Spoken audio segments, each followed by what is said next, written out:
On this episode of My So-Called Podcast, we are looking back at December 15th, 1992.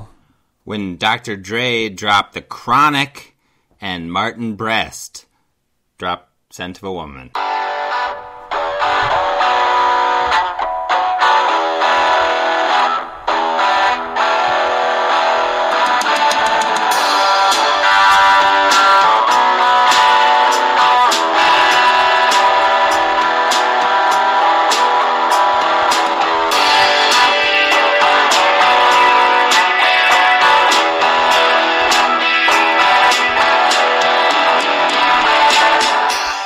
Hey, welcome to My So-Called Podcast. I am Gary Linton. And I'm Eric Spiegel. Hey, thanks. Wait, you're not saying anything, Eric, but thanks for saying your name. My name. Exactly, but I appreciate you saying your name. Thanks for being here, Gary. You usually do say something along the lines of welcome, and I say thanks.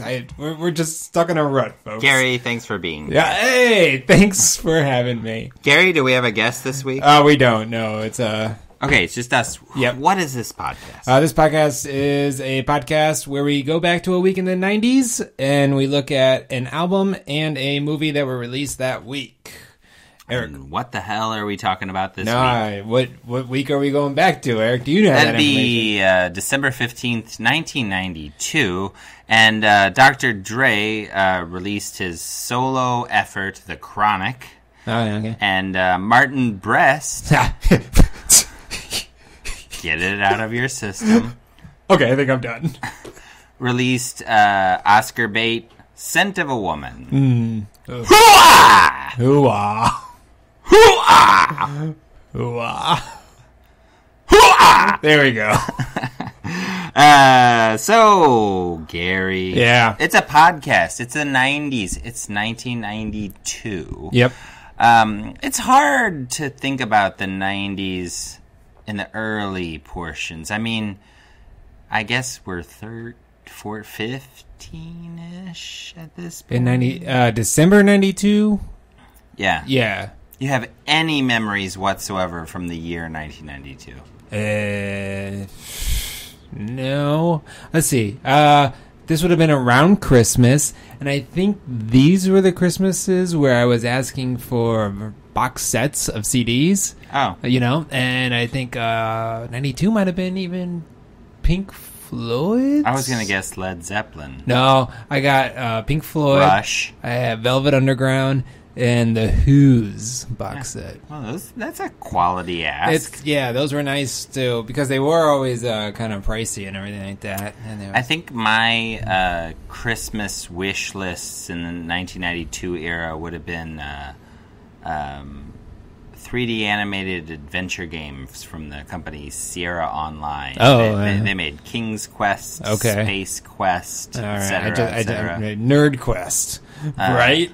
Did you ever play any of that? I never did, no. It's like there'd be a little character on the screen and you kind of walk them around and get into adventures and solve puzzles and whatnot. Oh, it's a computer game? Yeah. Oh, okay. Like a PC game. Yeah.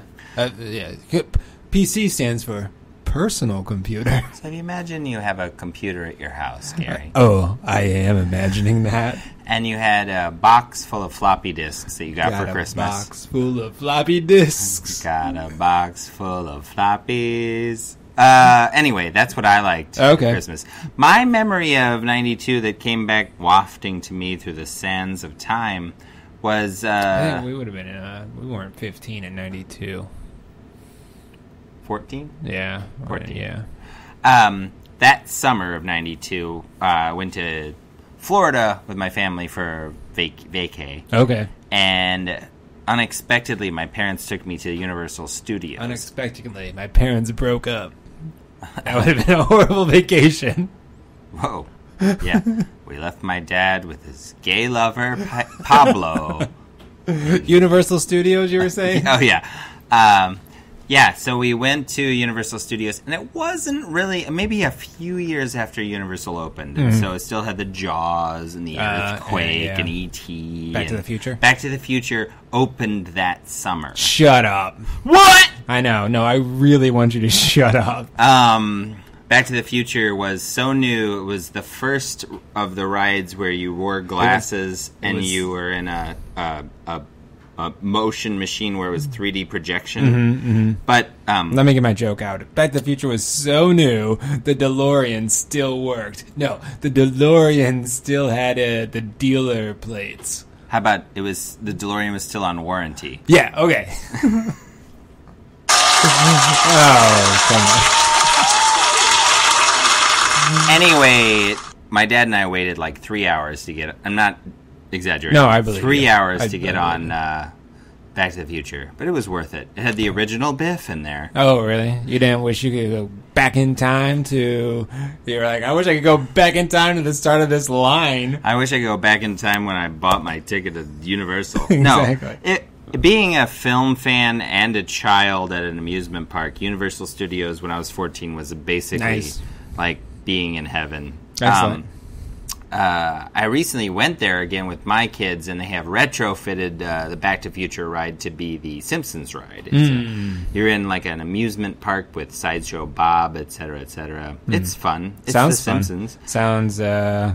They have a DeLorean outside, sort of marking that it used to be the Back to the Future ride. I see. Anyway, I remember they had lots of big, like huge movie posters up here and there, and some of them were for movies that were not out yet and not going to be out for quite some time, one of which was Scent of a Woman. Oh, okay. And I remember seeing that poster very, very big on the side of a building in Universal. This would be summer, so 6 months before this movie comes out, and being like, what is that? That's interesting. Chris O'Donnell and Al Pacino were walking?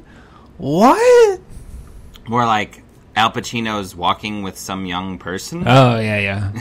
And a cane. Yeah. I guess he might be blind. Color me interested. Yeah, right. Anyway, that's my memory. Smell that. Gary, what do we do to get in the mood? Well, sometimes I light a couple candles. Yeah. I play a little Marvin Gaye. And we ask trivia questions. So, yeah. Let's just do the trivia questions tonight. Okay. Put your pants back on. Okay. Zip. I'm winning, so you ask me first. Okay. All right. I'm winning 18 to 17. 17. You are 18 going on. Okay. I am 18, you have 17. One of us is gonna buy steaks.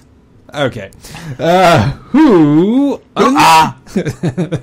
unsuccessfully sued The Simpsons for royalties, noting, I breastfed those little devils. Oh, Tracy Ullman? That's correct. Really? That makes me not like her very much. Gary, what TV personality was estimated in 1992 to clap 720 times per show? I'm going to go with Ed McMahon. That's not right. Okay. The answer is Vanna White. Oh, she's a professional clapper. Yeah, that's true. I mean, it wasn't a bad guess, right? I had a good guess. Come on, give me a little bit. Give me something. I'm dying up here. I'm dying. That was a very bad. It was a fine guess. Okay. Good job, Gary. What network was started by Ted Turner to air the Hanna-Barbera collection he acquired? TNT? Is that your guess? No, you're wrong. It's the Cartoon Network. Oh, I didn't know that. Yeah. What mechanic finally admitted having slept with 16-year-old Amy Fisher? Buttafuoco! That's right. Joey Buttafuoco. You know, Gary? Yeah. I feel like it's a weird thing that Amy Fisher, Joey Buttafuoco, also, what's the guy whose wife cut his dong off? Bobbitt. All that stuff, I feel like I learned about. I don't know what his name was, but her name was Lorena. All of all of that stuff sort of seeped into my consciousness like halfway. I think it's because of Saturday Night Live, I think. Maybe. Sure, and watching The Tonight Show and stuff like that. Yeah. But, like, if I had to tell you the story of... If I had to tell you the story of Amy Fisher and Joey Buttafuoco, I could not do it. I could not tell you what happened there. I know she was the Long Island Lolita. Right. Long Island. I knew that. Yeah. I knew Long Island. I knew Buttafuoco because her name is funny. Yeah. Amy Fisher. I didn't know she was 16. Oh. And did somebody get killed? No, so she shot... Mary Jo Buttafuoco. I think I actually saw. So Drew Barrymore. You saw the Lifetime movie, yeah, the Drew Barrymore. So you're a step ahead of me. Yeah. But isn't it weird? There were things like that when you were a kid that like you're kind of aware of the story, but you don't really know what it is. Yeah, they were such famous news stories that they kind of were on everything, and so you definitely get filtered in, but you get like what everybody thinks of it more than you get what actually happened. Right.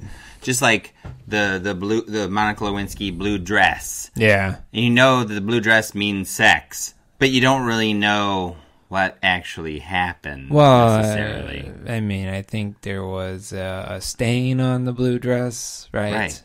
Yeah, because she was. They were having sex on the floor, and she got like a rug burn on the dress. Okay. Or like he spilled his red wine on it. No, whatevs. All right. I'm asking you another question. Yeah. What was the first company to sell a camcorder with a color LCD screen instead of a viewfinder? I'm going to go with Sony. That's not a bad guess, but that would be wrong. Jeez, I'm doing so bad tonight. That's Sharp. Sharp did it. Didn't know it. You got 1 out of 3. What political foe did George Bush dub Ozone Man? I guess I'm going to go with Al Gore. Oh, right. That's right, my bro. Excellent. That means you got 2 right. I got 1 right. We're both at 20. Tied at 19. Oh, 19. Okay. So, woo. It's going to be a hot dogger. Hey, come back in 2 weeks to see what happens on the next episode of my so-called podcast. You can't script drama this tight. You can cut the drama with a knife. Yeah. You're right. You would need a sharp knife. You're right. We didn't plan this, Eric. Wink, wink. Nudge, nudge. Yep. Touch. Caress. Hug. All right. Lick. Okay, so we're going to start talking about Dr. Dre's The Chronic. Oh, okay. In order to do that, we're going to tell you about the top 10 singles that were out that week that Dre released. That's you're going to go and tell us those. Number 10. What about your friends? Ooh, will they let on the TLC you down? tip. That is from Ooh on the TLC tip. Are they gonna be around? Wait. What about your friends? Ooh, wow, the TLC tip. On the TLC tip. Number 9, Real Love by Mary J. Blige. Okay. I think I kind of remember that one. Real Love. Real Love. No, that's the Beatles. It's real. Number 8, Good Enough by Bobby Brown. Okay. Number 7, Rhythm is a dancer. Out of R&B. It's a golden dancer. You feel it in the air. Everybody's jumping around. Do you remember who sang that one? Rhythm is a dancer. No. And it's Snap. Oh, Snap. The band Snap? Like, Rhythm's gonna get, or I Got the Power Snap? Yeah, okay. I got the power. Anyway, number 6, tell me who sang this, Scary. Okay. How do you talk to an angel? I don't know who's saying that one. How do you hold her close to where you are? Remember. How do you talk It's not to Brian. an angel? I want to say it's not Brian Adams though. It's like trying to catch a falling star. Oh, yeah. it's the band The Heights. Okay. From the TV show The Heights. Oh, right, yeah. Which was Fox's weird way of trying to create a band and a TV show at the same time. They're monkeys. Yeah. It was Fox's attempt to do the monkeys. Which they did create a hit song. Yep. But not a band or a TV show. And it was kind of like, was it kind of like around the time Party of Five was playing? Yeah, I think it was Party of Five, Melrose Place era. Yeah. Number 5, I Die Without You by PM Dawn. I like PM Dawn. Yeah. I actually really like most of their stuff. The Set Adrift on a Memory Bliss. Yeah, I heard that recently. I had a meeting at a coffee shop at like 8 in the morning. Oh, gosh, you're always talking about coffee shops. At a meeting. Okay. I've got a job, Gary. I don't want to rub it in your face. Yeah. But I had a meeting at a coffee shop, and it was, I was tired.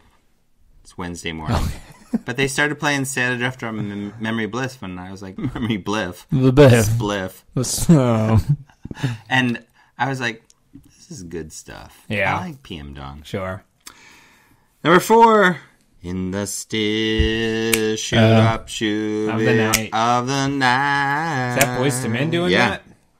That's from the ABC documentary movie about the Jackson 5. Oh, okay. Number 3, Rump Shaker by Rex and Effect. Shake your rump. And just shake your rump. Number 2, If I Ever Fall in Love by Shy. Okay.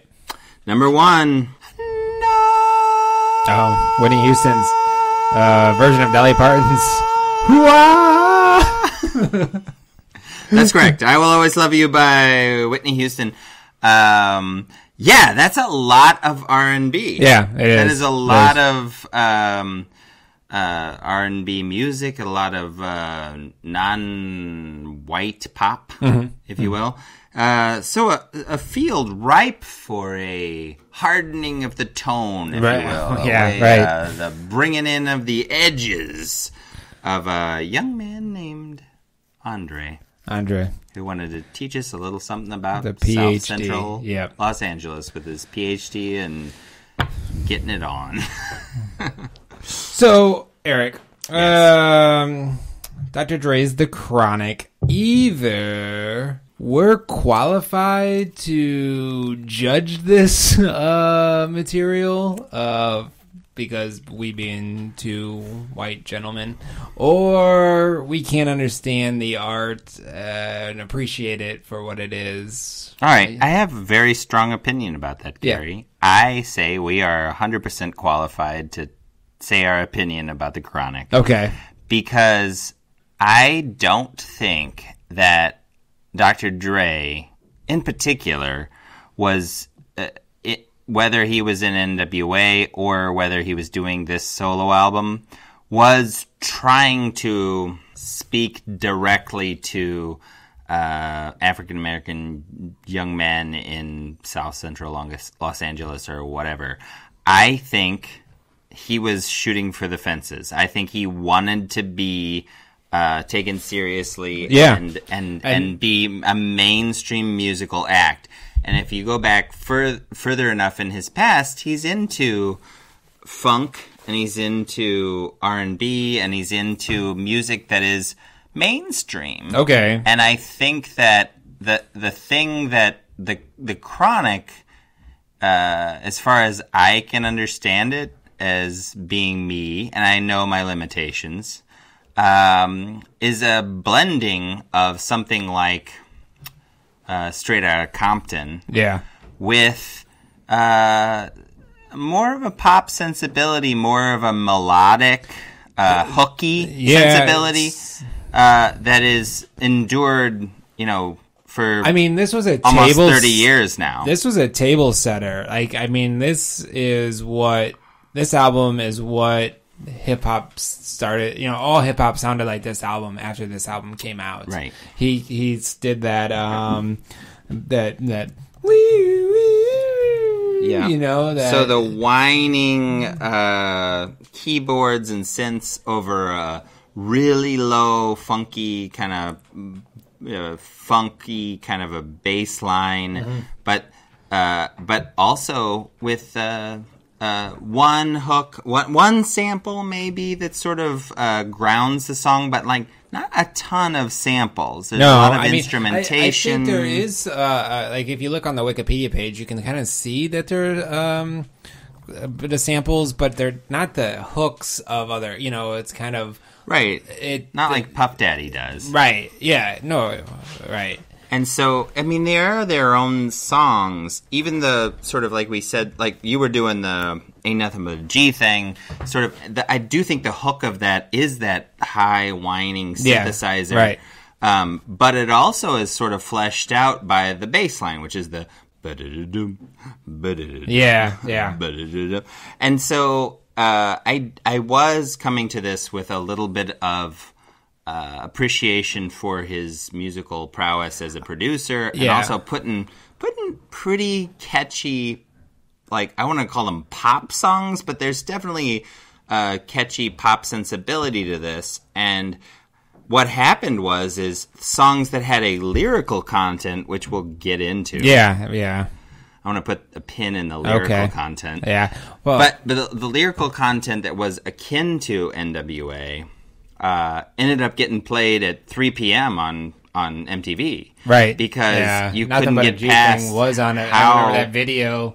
Yeah. I remember that. And you couldn't get past how super Let Me Ride. Catchy some of the stuff is. Let Me Ride is very catchy and is very listenable. And it's funny because a lot of these tracks are very gangster rap in your face. Well, right. And did you listen to this? Had you heard this album? No, okay. I didn't know this album. I knew the songs that I knew from this album. My friend Brian, I remember in high school, he would drive around, and it was this and Doggy Style he would play a lot. Mm-hmm. So I mean, I definitely has Gin and Juice, right? Yeah, and that one also has that's also Dr. Dre.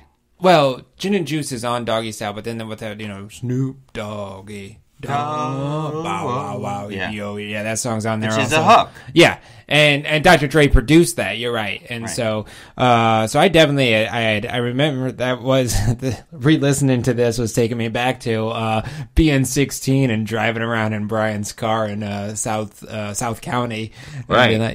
But and I do think that it's funny because Dre, I don't think. From what I know, the guy is in a gang or a gangster or whatnot. But he did know guys who were, and some of the guys who were in NWA. Right. Or were affiliated with it. And they're rapping about their experience of living in Compton, so it's like it's real to a certain extent, the bravado, but to a certain extent the Dr. Dre character is a character. Yeah, which... I think that definitely plays into it because I think there were a lot of suburban white kids who did buy this album, which made it as popular. Well, it sold 8 million copies. Yeah, and so you don't sell 8 million copies to people that aren't all kinds of different life experiences. Yeah. And like I was saying to begin with, your joke was like, are we qualified to talk about this? And I think the answer is sure, because so many people are huge fans of this album, and we're a target demographic. Yeah. We're, had no idea what it was like to live in South Central Los Angeles in 1991 or 2, right? Right. And I never, even though I had heard it, I didn't enjoy it enough to go buy it myself, and I never owned this album. Just listened to it in Brian's car was where I would heard it and everything like that. Because if you're gonna... Go ahead. I think because I think it was too foreign for me, where I wasn't. I definitely wasn't a bragging teenager, so it didn't speak to me. Yeah, none of what happened in gangster rap made me feel like, oh, this is what I've always been missing. Yeah. The bravado, the swagger, the braggadocio. Yeah. This is Ain't Nothing But a G thing. Right. The lead single. Yeah. And you can talk about it that way. It's a pop album in my mind. I mean, it's like gangster rap, but I mean, that was probably the biggest thing is that he found Snoop, you know. Yeah, he found Snoop freestyling over an In Vogue song. Is that what it was? Yeah. And the relationship between Dre and Snoop Dogg on this album is such a love affair. Yeah. Like, they talk about how much they love one another and how great the other one is so much. It reminded me so much of our relationship. I didn't get that, but that's okay. They're like, let me tell you about this guy that is so great. His name is Dr. Dre. And Dr. Dre's like, oh, here comes D-O-double-G. Yeah, right. And my dog is my dog. And then back to my friend, Dr. Dre. Yeah. It's like they say each other's and their own names so many times in this album. Right. It's like 60 minutes of them talking about themselves and the other.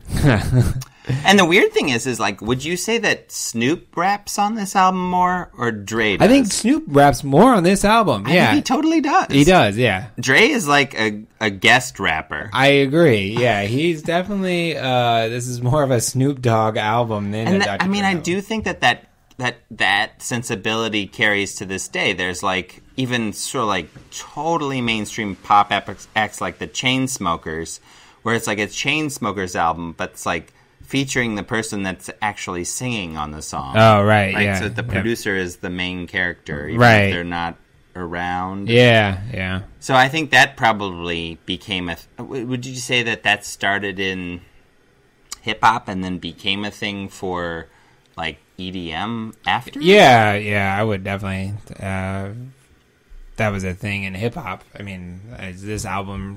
This guy featuring this, featuring this, featuring this. There's all those guest stars on all the hip hop. I mean, that's one of the things I guess with hip hop too, because you had like NWA, you had your Wu-Tang Clan. It's all about multiple MCs and everything like that. So you don't get a lot of solo. But I think work. From what I understand and my listen to this is that Dre, the force of Dre on this album is that this sounds like nothing else before it. Right. Yeah. And it's the producer. Very funky. Yeah. It's very like kind of beat oriented with a hook, and it has a melody. Like songs have a melody. It's not just a driving beat and everybody rapping as hard as they can. Like there's a chorus. There's a hook. There's a melody. Like we mentioned, Let Me Ride, and we mentioned Ain't Nothing But a G Thing. Little Ghetto Boy. I think Little Ghetto Boy for me was the one that stood out as, this is kind of interesting what they're doing here. You can kind of feel the Motown or, Stax kind of influence of a really kind of pop soul in that song. Not just from the sample, but from kind of lyrical content. And if you think about some of the like message music of Marvin Gaye or Stevie Wonder or whatever, like I was pretty impressed by that song. Not so much by some of the other ones in the later part of the album. Yeah, it's again. You can't fault albums for putting their stronger stuff up front, but I think that's something we see a lot more, or we see is that albums do front load stuff. I wouldn't say that my problem is that the later stuff is weaker. I think it just gets to be okay. The themes of this album,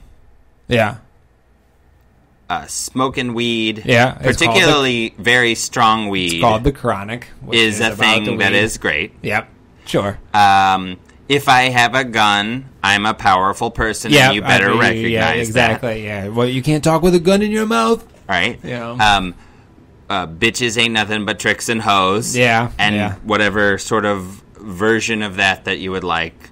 That song in particular, it really rubbed me the wrong way until I sort of understood it was a breakup song. Yeah. Okay. Where it's like, F those biatches kind of a thing after the girl cheated on him. Oh, yeah. So, and you can imagine, like, toxic masculinity of, like, all women suck after somebody cheats on you. Yeah, that's true. I've been there. But the rest of the album also features all sorts of interesting versions of toxic masculinity. Yeah, it's horrible. And there's even one of the problems with early 90s is they think they're comedians. There's always jokes. Yeah.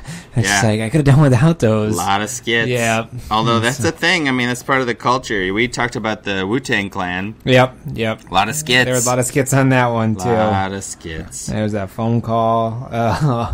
Right. Yeah. Yeah, I could have done with a lot of the songs about how great it is to have a gun. Yeah. And how guns are, like, you better recognize the fact that not only do I have a gun, I'm going to use that gun. I'm going to shoot and that makes me very powerful and smart and great. Right. I was like, and moving that's along. all about how, you know. I don't know. I could have done without. Hey, you don't F with Dre. F with Dre Day. That starts that's right away. Oh, yeah. And that's the one where he's making fun of Eazy-E. Yeah, and Rockstar Records. Yeah, Eazy-E and Dre were very, very good friends coming up, leading into NWA, and then through a lot of... so Cube left...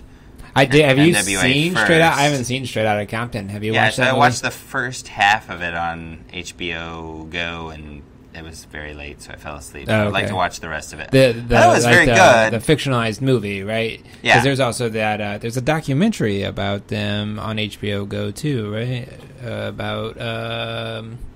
I'd enjoy watching both. Yeah.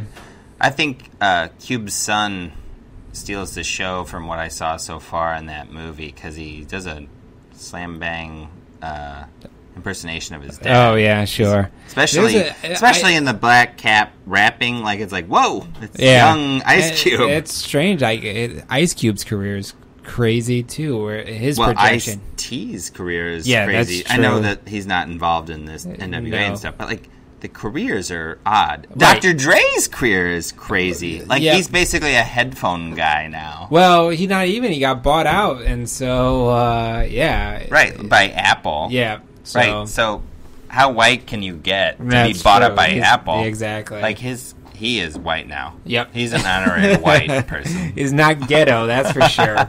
No. And he didn't even need to have a headphone empire and be bought up by Apple to be, like, super rich. Like I said, the Chronic, it sold 8 million albums. Right. Like the guy was on top of the world in '93. So NWA, I think, had their own record label, and then he started his own record label, Dre with the Chronic and Snoop Dogg's album. And it was through legal wranglings to get out of certain contracts. Actually, every CD of the Chronic that was sold put 75 cents in Eazy-E's pocket, even though he had nothing to do with it. Right. Yeah, and so that was part of the bad blood. Yeah. But that had to do with Suge Knight, because Death Row Records is Suge Knight. Oh, Death Row. Yeah, and that's where the Chronic came out on, and Suge Knight was a straight-up bully. Yeah, he's in jail. Yeah, he would bully people physically with baseball bats in order to get... He would dangle people out the window. I think that's what he's in jail for. Right. I mean, he was basically the Joker of music, the music business. Exactly. You know, like he would just threaten violence. And so he was less fun. Let's play that game. Who's the Riddler of the music business? Who's the Two-Face? Who's the Penguin? Danny DeVito? Mm-hmm. Anyway, so... I can't say that I wasn't put off by the lyrical content. Is this going in your rotation? I would say some of them, maybe. Yeah. I think some... Well, if I could... Because the thing is that he already doesn't put it on anything. It's only on Apple Music. Because Apple he sold his soul to Apple Music. Yep. It's not on Spotify. It's not on... I could buy this CD and burn it and stuff, and you know what? I'm not going to do that. No, okay. I can respect it for what it is, though. I do think that he has a lot more going on this album than most gangster rap that I have heard. Yeah. And honestly, I feel like he and Snoop are pretty great rappers on this album. Well, yeah, Snoop had, I mean, his flow, if I can borrow a phrase. Go ahead, Grandma. Yeah, exactly. was tight. Yeah. No, I mean, I feel like I'm not a particularly good judge of how good a rapper somebody is, but I was pretty impressed by some of the stuff both of them do on this, where they spell out words like Compton or whatever just in order to get enough syllables to like get the rat-a-tat-tat of like to get to the next verse. Rat-a-tat-tat? Not that in song? Yeah, or in rat-a-tat-tat. But like I feel like the musicality of the rap lyrics in some of these songs was impressive to me. Even whenever what they were saying was a horrible thing. Bad. Sometimes it's not that horrible. It's just them talking about how great they are. Think I mean, there's a lot of braggadocio in rap. Yeah, and I think I remember it was, some of my friends listening to it was just like, oh, can you believe they're saying that? I mean, that was part of the charm of this is just the shock. Well, like shock and awe, if you will. Shock and Y'all by what's his name? I don't know. Toby Keith. Oh, okay. I think I agree with you. Another movie that came out in 1992 was Basic Instinct, and that's a movie that made money off of, can you believe this is happening in a movie? No, that's right. That's right. I couldn't believe it. And so Still can't. I do think that, I mean, they knew what they were doing. Yeah. They were putting this stuff in there to I think the suburban white guys driving around like, they're going to be so freaked out by this. Exactly. And I feel like that's fine, except for some of the stuff that has to do with, like, I don't know. Actually, none of it's fine. It's horrible. Yeah, it's, it's reprehensible. Yeah. So I mean, after this album comes out, the guy gets put in jail because he's already on probation. Dre did? Yeah, goes to jail for drunk driving his Testarossa 140 miles an hour in Los Angeles. You gotta see how fast that baby can go. You gotta light it up. Yeah, exactly. You got Chris O'Donnell tell you how to make rights and lefts. Exactly. You know what I mean? I do, unfortunately. All right, Gary. Yep. 4 stars is like a well-deserved classic status. Okay. 3 stars is like, you know what? It holds up. It's fine. It's good. Listen to it. Number 2 stars is like, well, I haven't listened to this in a while. Yeah, which I had not. 1 star is like, we were young. We were driving around with our friends. What do we know? Right. I'm going to give...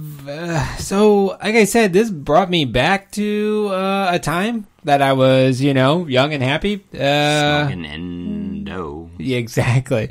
I would give 3 stars. I'll give The Chronic 3 stars. I know some people give it more. Yeah. I mean, I feel like if I were trying to give this a certain number of stars for its like position in the history of music or I guess its influentiality I'm trying to take that into or whatever, then I would probably need to listen to it more than twice like I did. Oh, okay. And I would probably need to know more about the history of hip-hop. Yeah. So I'm just going to say on first blush, I give it 2.5 stars. Yeah. But I know it's probably better than that theoretically. I think where I have that... but I am a white guy from the suburbs, so deal with it, people. And I think my extra half star is that nostalgia that I'm dealing with, that where I was like, oh yeah, I remember this song. Yeah. I mean, it was definitely taking you from the suburbs of St. Louis to a place you've never been before. Exactly, yeah. And right. He's definitely doing that. Cruising Lindbergh Boulevard, listening to some White Castles. Exactly. All right, we'll be coming back in the second half of the podcast talking about something real similar to The Chronic. Martin Brest's Scent of a Woman.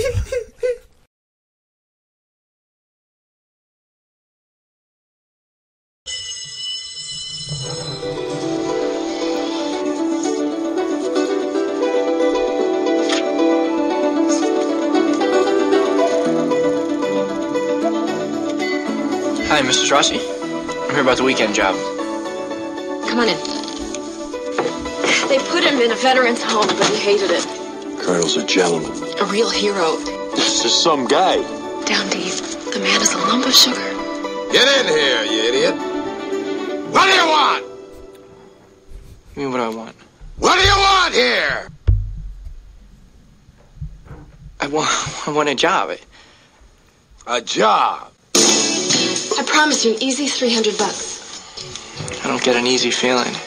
How's your skin, son? I like my aides to be presentable. Well, I've had a few zits.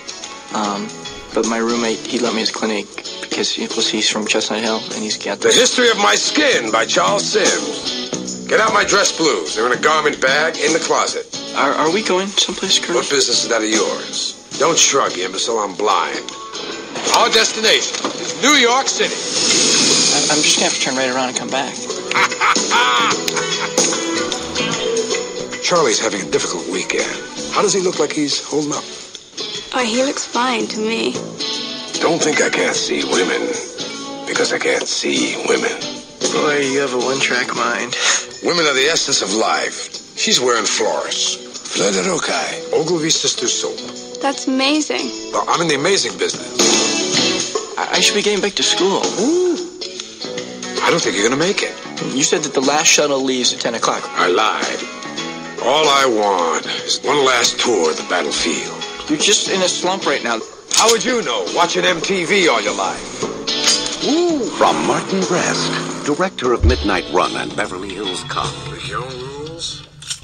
Oh, welcome back to my so-called podcast. I hope everybody had a good break. Did you have a good break, Eric? Oh, yeah. The best. Oh, good. All right. It was a good break. We just got done talking about the Chronic in the first half. This half, we're going to talk about that preview that you heard there. Just the preview. It should have been called The Weekend Job, right? It should have been called Weekend at Bernie's. I would have watched it. I'm here for the weekend job. It could have been called Le Weekend. Yeah. By Godard. Wait. The Scent of a Woman. Martin Brest. Oh, yeah. Titmouse. That's Scent of a Woman. Martin Brest's third feature as a director. First directed feature, Beverly Hills Cop. Yeah. Second directed feature, Midnight Run, which is a third classic. Feature, Scent of a Woman. And here we are. And here we are. A strange career, this guy. Yeah. And Meet Joe Black. He ended up doing that one. And Geely. And he did That's Geely? it. That's it? That's his whole directorial career. Yeah, he came out pretty high. And Don't give away the punchline. All right. All right. So, so we talked about Dr. Dre's The Chronic in the first half of the podcast. Came out same week. This is the premiere, like the New York, LA, getting it in. Oscar bait. I'm telling you, man, it's Oscar bait. Yep. So they're bringing it out. They're making sure it's Oscar eligible. Yep. It did. And it did. It was Oscar eligible. Yeah. P.S. Not just eligible. Yeah. It's Oscar-winning movie, so Scent of a Woman. It wouldn't be in the top 10 movies because... No, it's not. It was... It only came out in a few screens. Right. It'd be slowly released over the course of trying to build that Oscar buzz the next few months. This is when the Oscars were in late March, really. So they did that. They'd release movies way late December so that they could release a movie very slowly over the course of January, February, or March and make money off of the Oscar buzz, the Golden Globe money, that sort of a thing. Yeah, this movie... Harder to do now. Movie only made $357,000 this week. But over $100 million worldwide by the time it closed. All said and done? Bada bing. About 66 million domestic by the time. So that's big. That's a hit. That's big in Oscar bait dollars. Yeah. So I'll give you the top 10 movies that were shooting up the box office this week. Lighten up the screen. December 15th, 1992.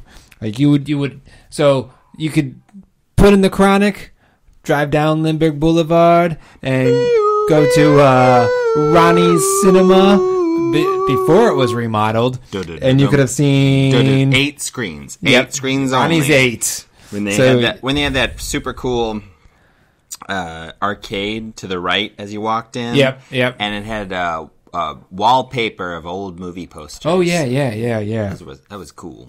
So you could have went and saw number 10, Toys. Robin Williams. Toys! Never seen it. It's okay. I don't know. It's been a while since I've seen it. LL Cool J is in there. Speaking of weird careers. It's been a while since you've seen it? It has, yeah. Been a while. Yeah. Thanks. Number 9 that week is Leap of Faith.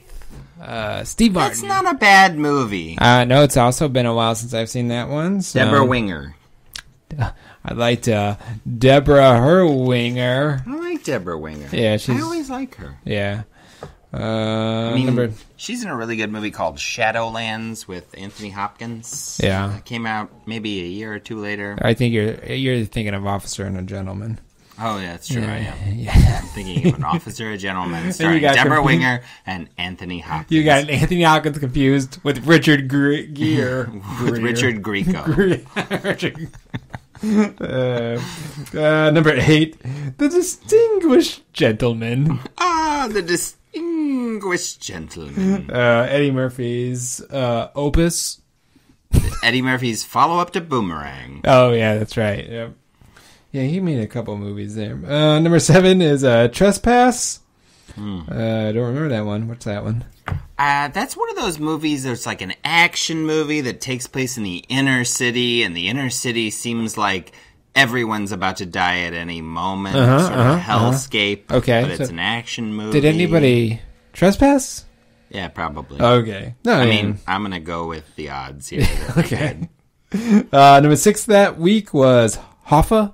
I guess this is the movie that Jack Nicholson was making instead of doing... Oh, wait. Actually, there's probably another movie he was making. So Hoffa was supposed to be Oscar bait, but I feel like biopics are real hit or miss Oscar bait in the sense that some... Bohemian Rhapsody is going to get some Oscars. No, it's not. Oh, okay. Well, maybe a Best Actor. Yeah. Probably nomination, a Best Actor yeah. nomination. My guess is it's going to get one nomination. Best Original Song. Bohemian Rhapsody. Yeah. I think it's going to have one nomination. Yeah. But anyway, biopics, you get everybody cares and they think it's wonderful, or like everyone roundly ignores it. And Hoffa was that one. Right. It wasn't. I think DeVito directed that. I think so. Yep. Number 5. Forever Young, the movie about that Rod Stewart song. Right. It's about the writing and creation of everyone's favorite song from 1990. I don't know when you hear the song was. It's a song about George Wendt from Cheers freezing Mel Gibson from Braveheart in ice. Yeah. So that later on he meets Jamie Lee Curtis from True Lies. And they, I don't know, fall in love and race... Like soapbox racers or something? Is Elijah Wood from Lord of the Rings. Lord of the Rungs. From Sin City. From Sin City. Sin City's Elijah Wood. I don't know what's going on there. We should probably watch that for this podcast. It seems like a really 90s thing to watch. It is. Forever Young. Number 4 is The Bodyguard with Whitney Houston and Kevin Costner. We've talked about that on this podcast before. That movie is so 90s. Yeah. Listen to the podcast. It's dripping in 90s. It's dripping in 90s goo over its body. Super saturated in 90s. But it is also impenetrable plot-wise. Yeah. It's just a mess. It's wow. Number 3 is Home Alone 2, Lost in New York. Starring Donald Trump. And Kurt Russell, right? It's like watching a Little Rascals movie from 1936, and it's like there's an amusing portion of the movie starring Hitler. He did guest star in a lot of Little Rascals. It's like, oh, Mein Kampf! Leave it! No, it'd be like Alfalfa's like, whoa, Mr. Hitler, can you point us in the direction of the Waldorf Astoria? And he's like, it's over there! And he points by Hiling. And claps his heels together. Yeah. Hilarious. Oh, man. Oh. Number 2 that week was Aladdin. I think there's going to be a live-action remake of Aladdin. They already did the Broadway version, so now it's time to do a live-action remake that no one cares about. Let me check my watch. Oh, it's time. Oh, it's time for Disney to cash in as many ways as it can. Yeah. And number 1 that week was You Can't Handle a Few Good Men. Wow. All right. Well, A Few Good Men. I guess I'll revisit that one day. Yeah, I remember enjoying that one. Yeah. All right, Eric. Scent of a Woman. Okay, so, Gary, Scent of a Woman, Oscar bait. A big Al Pacino performance. The biggest. So big. So big. How big is Al Pacino's performance? Very big. So big. And also, it's got such prestige dripping off of it. It's a prep school in New England. Yeah, you got that. Is it Dead Poets Society? It takes place up in that area. There's a lot of actual New York City locations. Oh, yeah. Locales. You got Pacino. You know, the guy is a legend. Yeah, Michael Corleone himself. Attica. Yeah, that's what he says in The Godfather. Yeah, exactly. Attica. It's a real dog. My father gave him an Attica he couldn't refuse. Exactly. I know it was you, Fredo. Attica. He says it in every movie.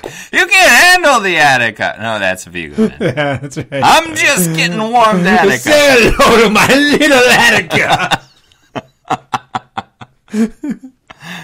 Anyway, okay. So it's got all the trims and trappings of a prestige movie that's supposed to, be a big deal. Yep. Is it? Either it is or it's just something else. Oh, Eric, this movie is something else. All right, so I think the careful listener will know that I'm not a big fan of length when it comes to movies or albums. That's one of my biggest complaints. And this movie is too long for, by about 45 minutes. 40, yeah, exactly. So it's basically a two-hander. Chris O'Donnell needs to go home, but he's poor. So that's the stuff. He wants to make enough money to go home for Christmas. Oh, right. Yeah, that's so right. over the Thanksgiving holiday exactly. from his prep school, he takes a job to take care of. He doesn't know what this means. This is our Thanksgiving episode. Retired Army colonel. Yeah. Colonel Frank. Yeah, Frank Slade. Slade. Colonel Frank Slade, yeah. U.S. Army. And that's why he says, "What do you want here?" And yeah, so he's blind. The colonel's blind. Yeah, and so Al Pacino. I mean, I don't know. What do you want to talk about? No, I want you to go off. I think so. Go, Gary. Okay. So Al Pacino won an Oscar for this movie. That's true. And for Best Actor. The 65th Academy Awards, presented by the Academy of Motion Picture Arts and Sciences, AMPAS. But right away, he is just like over the top, okay? It's his very first scene. He's sitting in that chair, and Chris O'Donnell walks into his sort of mother-in-law apartment in the back of his daughter's house. Yep. He's sitting there smoking, drinking, listening to country music. Yeah. And Chris O'Donnell walks in saying, "Hello, sir." Yeah, don't call me sir. Right. He's right away. He's just full blast. It's like, oh, that's what this is. That's what we're in for here. This one goes to 11. Exactly. And everything else has been kind of setting stuff up where we see Chris O'Donnell. We see a young Philip S. Hoffman. Yeah, Philip S. Hoffman. Yep. Is also in this film. Because is the library scene? No, that happens before. Everything in Chris O'Donnell's life up until meeting Frank Slade is pretty succinct. It is he has some friends. The friends are going away for Thanksgiving, and it seems like maybe it's a week of Thanksgiving, or at least it's at least 4 5, days. 6 days. Yeah, 4 days, maybe 5 days. Maybe they got that and Wednesday they're going to before. like Switzerland and something, and it's very expensive. No, they were going to North Vermont, or wasn't he? And then they were going to Europe. Oh, okay. So we're going to both That's places. right. They were talking about Switzerland. For a very right. short trip, they're going this. And it seems like his friends know that there's no way that Chris O'Donnell can go. Whatever Chris O'Donnell's name is. Charles. He doesn't like to be called Chucky. No. It seems like they know that he can't go with him, but they invite him anyway, either to tease him or to one make guy sure did. that he kind of feels invited. It's unknown. Yeah. I mean, because anyway, really bad guys to him. I mean, he's working his work study in the library. Philip S. Hoffman comes up. He wants to check out a book that is uncheck-outable, apparently, but he lets him check out the uncheck-outable book just because he's going to pull an all-nighter. And they're walking out. The first thing in the morning. They run into a teacher who all three of them see these three guys pulling a prank that's going to drop some paint on the headmaster's car, right? Very prep school, quote-unquote, drama. By the numbers. It's not exactly a separate piece here. No. And so the headmaster calls in our friend Chucky. He says, tell me who did it. Who did this? And he's like, I couldn't say, sir. And he's like, you wouldn't say, you couldn't say, blah, blah, blah. Yeah. Philip S. Hoffman says the same. And he says, by Monday, you had better have changed your tune. Oh, right. And he also tells him, he's like, I can get you into Harvard. He's like, if you rat out your friends, I can get you into Harvard. Yeah. Anyway, so gear shift. That sets this, yeah. He goes to meet Frank Slade. And he's supposed to just hang out, house sit him. He's supposed to basically hang out in the main house while Frank smokes and drinks in the mother-in-law. Right. That's and the idea. So he could study or whatnot. Just be there all weekend, just in case, this blind veteran has, and he wanders into the snow or whatnot. Exactly. But Al Pacino has different plans. It turns out the blind veteran is Al Pacino. The whole time. Because we didn't see his face at first. And he hijacks him to New York. He thinks he gets you can always count on transportation, and gets into a plane, and they fly to New York. He basically bullies our friend Charles into taking him into Manhattan, and it's clear that Frank wants to do certain New York things. He wants to go have a fancy dinner. He wants to stay at a fancy hotel. He wants to have a fancy hooker. A date. Let's call him a date. Escort. Yeah. He wants to go to his brother's house for Thanksgiving. Yep. It's all sort of a checklist of things to do before he kills himself. Well, right, yeah. We find out in New York, he tells that pretty quick, that he's like, well, I'm going to kill myself. I'm going to blow my brains out. I'm going to blow my mother... No. And are you going to kill yourself, sir? Did I hear that right? No. Don't call me sir, boy! Hey, Eric, I have this Oscar for you. Because you're doing such a good job. All right, so that's the plot. I mean, you're there. Yeah. Right? Yeah, that's what's going on. That's what's that, yeah. And there's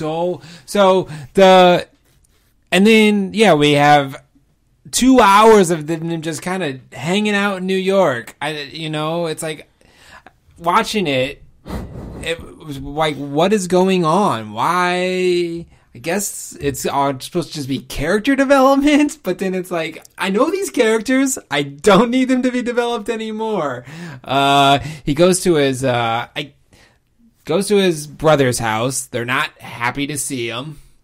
His family. So I was pretty intrigued by the brothers' Thanksgiving house scene, honestly. Yeah. I mean, I feel like given the bloat of this bloated, bloaty bloat movie. Yeah.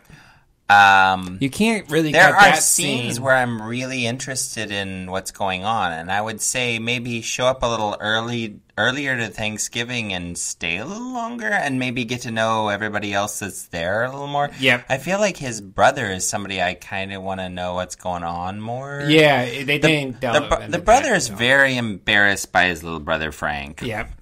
And he's very dismayed that he showed up for Thanksgiving on Long Island. And Frank's nephew, Bradley Whitford, who would go on to be Secretary of State. Yeah, exactly. You know about how TV isn't real, right? What do you mean? Nothing. So, the nephew, played by Bradley Whitford, is not having it anymore. Right, and he's like, I'm going to get at you, Frank Slade, by laying out some exposition. Yeah. Here's your backstory for Chris O'Donnell and the audience. Let's humanize you a little bit, finally. Yeah, I know what I'll do. Little cutting exposition. Exactly. And so the exposition is that Frank drank too much during a training exercise in the Army that left him blind. Yeah. Right. He blew up a grenade. And he was a screw-up. He's a screw-up. Yeah. And his military career leading up to that point was distinguished, apparently. He was affiliated with the LBJ White House, and I don't think there was any Yeah, I mean, so he said that, but didn't Bradley Whitford say that wasn't the case in his little exposition? Yeah. I mean, he says, did he tell you that? Right. Oh, so you're saying that may not be true at all? Yeah. That's kind of what I was getting from that scene. Huh. I mean, I think he was, he's obviously in the military, but I don't know.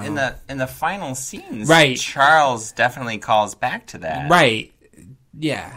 He calls back to that. You think it's BS? I think it's BS. That's what I was getting from it. No, he says stuff about LBJ. Okay. Maybe I misread it. Maybe he inflated his role. I think that... Because he says...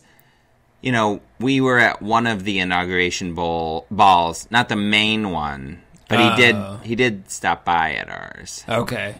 That's what I thought. Maybe he built himself up bigger than he was. Yeah, I think so.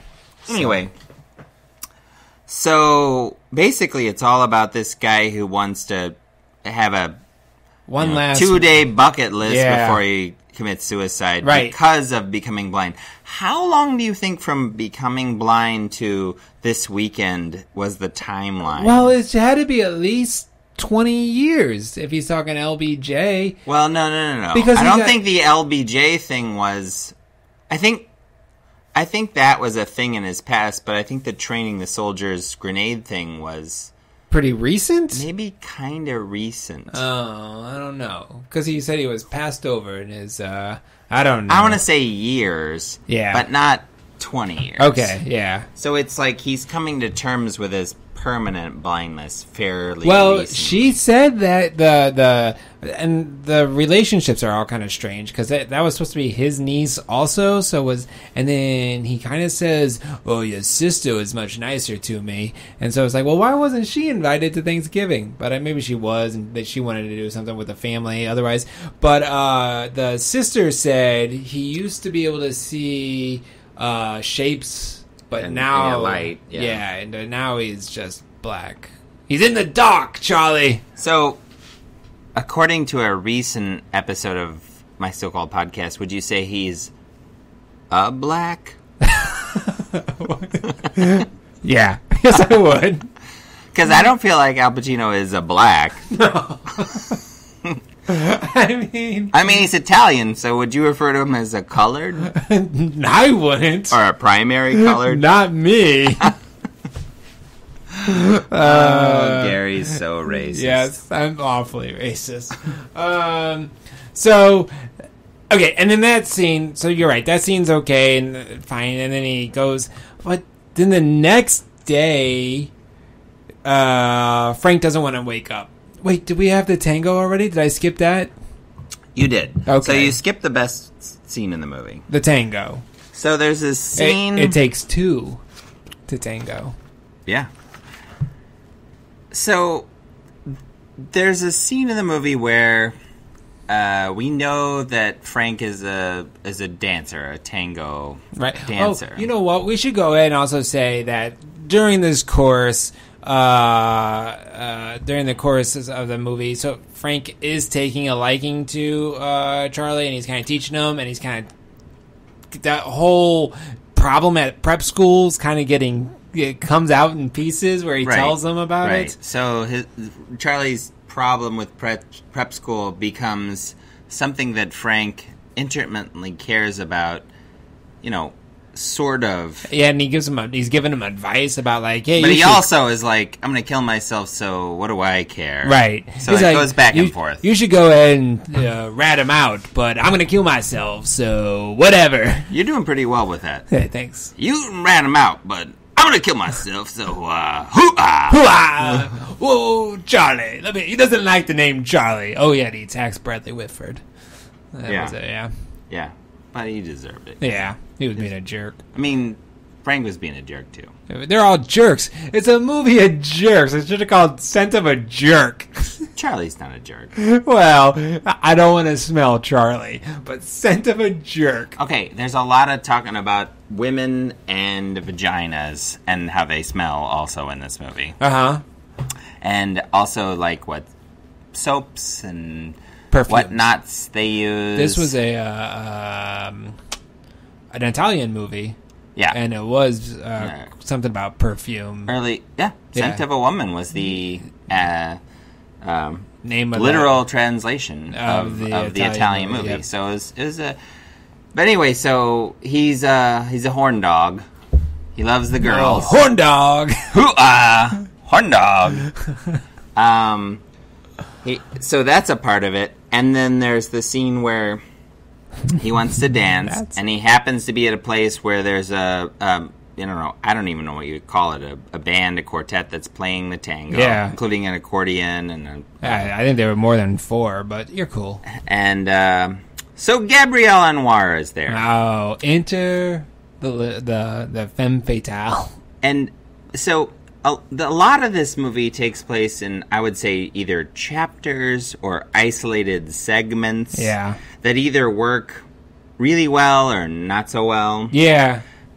This is one scene that works really well, I think. And I don't think that it would have worked half as well as it does without Gabrielle Anwar being just amazing in the scene.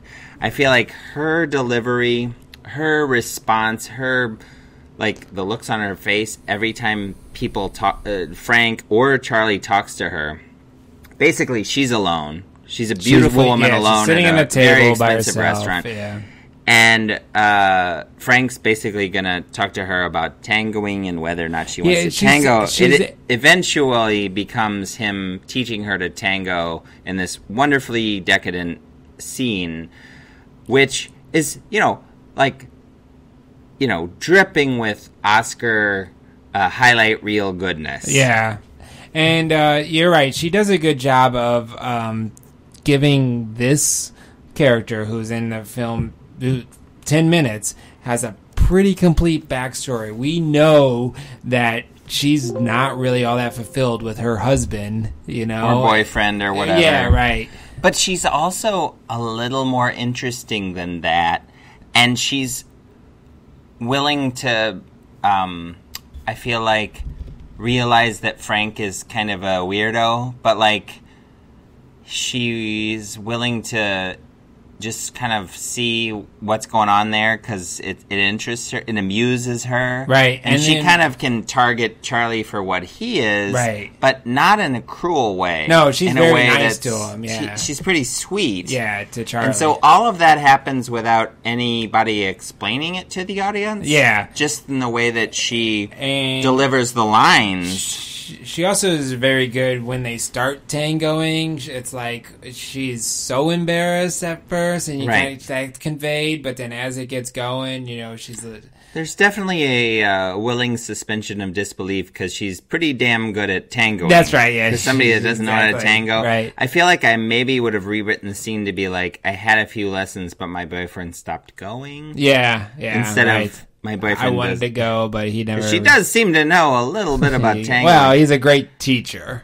But that scene... The blind sage. The thing that's great about that scene for Pacino... is that he's not allowed to talk. Yeah, there you go. That's it. He's not allowed to make his noises. And it's great. The dance sequence, and I like dance sequences in movies. I really do. When they're pulled off well, they can be really great. And I think that this 500 Days of Summer. Do you like that dance sequence? Yeah. I mean, that's more of a musical sequence than like a dance sequence, but sure. And also, it's a little meta for my taste. There you go. This one is not meta. I mean, it's happening. They're dancing. Exactly. Yep. And I feel like, I don't know, it's really great.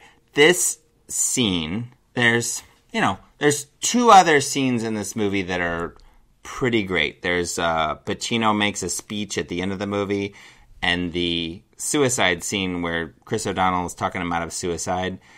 They're pretty good scenes. This scene is the great cinematic scene of the movie, I think. Yeah, the tango scene. I mean, you watch this, you can watch this movie if you want. And no, don't do it. I like this movie. It's fine. Gary seems not to like it. No, it's just too long. But if you spend 5 or 10 minutes on the tango sequence, you'll be well rewarded. Yeah. There's a lot that was a good like scene. You're right. Scene. I mean, I'll concede that. And, I don't know so much about the speech at the end. I'm just getting warmed up. I mean, that's too much speechifying. Well, but it's the end of the movie, so the characters that you like are going to make a big speech about what's going on in the movie. Yeah, and it was almost too much. I'll give you the suicide scene, though. That was effective, and that was... Alicia thought that was way too melodramatic, and she hated it. Oh, yeah. Well, so Frank is going to kill himself... Yeah. And the scene is that Charlie's coming into the scene and saying, I don't want you to kill yourself. And so it's basically that power struggle. And so the movie has a good theme. The theme being there's two generations here, one of innocence and one of knowledge. And they maybe do have a little bit of something to teach one another, a little something to give one another. A little something. Yes. Yeah. All right. But so what does Charlie give Frank? He gives him say, I have the courage to stand up to you when you're trying to kill yourself. Oh yeah. And that makes Frank not want to kill himself because that exists in Charlie to be that courageous. Mm-hmm. And then in the speechifying scene, right? Yeah, he talks about older how generation courageous he's being by not. Yeah. Well, I think the fact that Frank will stand up for Charlie and be a father figure to him, this is what the older generation can do for the younger generation. So this is what I can do for you. Now, his speech itself is over the top. Yeah. And everything in the movie is over the top. It's all over the top. But I do think it does hang together fairly well thematically. Okay. I think it's a pretty good screenplay. It is not a tight screenplay. Well, it is I guess bloated. Every scene probably could have used some more edits. Every scene and there are some scenes that just need the whole Ferrari thing maybe doesn't need to be in the movie. That's probably it. There's just a bunch of stuff. It's like 100-minute movie. Yeah, because it hangs on these two guys basically, and so it's like, and you don't end up knowing that much about Charlie, so it's basically just the Frank Slade show. Yeah, which, could be because of Al Pacino's performance. He just box out everybody. But I'm so conflicted about my feelings for this because I enjoy, to a certain extent, being in the world of this movie. I mean, but with I also feel all the 90s hair. Did you enjoy that? There's a lot of 90s hair. So much 90s hair. if I also enjoy at the end of the movie when Philip S. Hoffman's character just looks like he's like straining not to have a bowel movement. I might have. I don't know. I had my contacts in. It was before I put my glasses on, so I don't know. I'm not sure. Dad.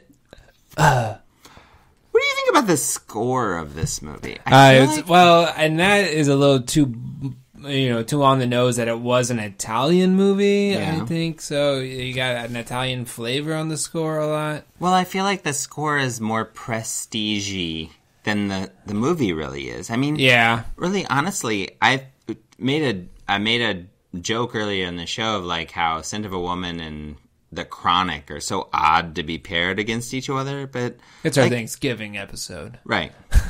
I mean, there's nothing that I want more after turkey than a fat blunt. That's what I want before turkey. Oh yeah, yeah. Get me some stuffing, and I'm just going to sit in my chair. That's right.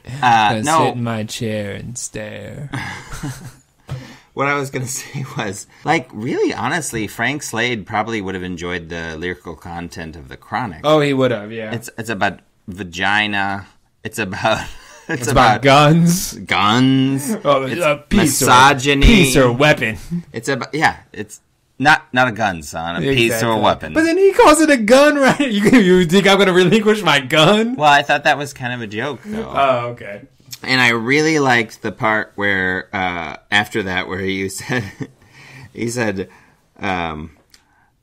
Chris O'Donnell talks him out of killing himself, and he's like, I need a drink. And he's like, how about a cup of coffee? And he's like, that's a bit of a leap too far for me, Charlie. Yeah, right. That was really good. I liked it when he was like, how are you feeling? Super, superior, superfluous. That was pretty good. There's a lot of good stuff in the movie, I think. I don't know. There's a lot of hoo-ahs in the film. There are too many hoo-ahs. Maybe it could have been called Hoo-ah the Movie. Yeah, I would have saw that. So. Did you enjoy the film? I mean, yeah. You want to rate it? You want to rate it? What do you want here? I told you not to do that. I'm in the dark here. So we got 4 stars is I don't know, a really nice perfume. 3 stars is not as nice of a perfume. Mm-hmm. 2 stars is still not as nice of a perfume. And go ahead. And 1 star is like I don't know, just water, I guess. No scent. Or like soap. Yeah, there you go. So, I give this movie 2.75 stars. Oh, okay. All right. I'm going to go 2 stars. 2 stars. I'm going to give it 3 stars. Hoo-ah! I'm giving it 3 stars. Okay. I liked it. I wanted it to be shorter. It was overwrought, but I think there's pleasures to be found. There's some great Hollywood moments in the film. Mm-hmm. It's made up of a lot of good Hollywood high points, but it's not, and some Hollywood low points. Yeah, it's not a cohesive whole. It's weird. Yeah. There's a lot of times where big moments from Hollywood movies, and then you watch the whole movie and you're like, whoa, that movie together is so good. Yeah. It's so much better than the portions that I've known from highlight reels. Yeah. Whereas Scent of a Woman's basically got some great highlight reel moments, but the whole movie is sort of like, it's fine. Yeah. Anyway, Gary, thanks for joining me. Well, Eric, it's been a pleasure every other week. Join us on the next My So-Called Podcast. I hope everybody has a happy Thanksgiving. Yeah. Don't eat too much. Yep. Don't argue. Don't get in any arguments with your family. Save room for leftovers. Yeah. And join us in 2 weeks. We'll be going back to the 90s on My So-Called Podcast.